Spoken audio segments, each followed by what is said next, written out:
শিয়াল ও আঙুর ফল।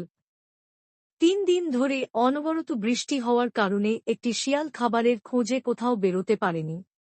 খিদের জ্বালায় থাকতে না পেরে শিয়ালটি বনের মধ্যে খাবারের সন্ধানে ঘুরতে লাগল। হঠাৎ একটি ঝোপের দিকে তার নজর পড়ল। সে দেখল ঝোপের পাশে একটি আঙুর গাছ এবং অনেক পাকা আঙুরের থোকা ঝুলছে সেখানে। খিদের জ্বালায় সেই আঙুর খেয়েই পেট ভরাবে বলে শিয়ালটি মনস্থির করল। কিন্তু গাছের এত উপরে থাকা আঙুরের থোকাগুলির সে কিভাবে নাগাল পাবে সেই নিয়ে ভাবতে শুরু করল।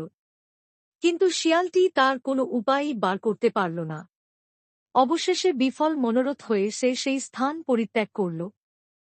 এজোয়েক ফেরার পথে সে বলতে লাগল, আঙুর ফল টক, ওই আঙুর আমি খেতেও পারতাম না, আর খেলেও আমার পেট ভরত না। নীতিকথা নিজের অযোগ্যতা ঢাকার জন্য পরনিন্দা করা অনুচিত।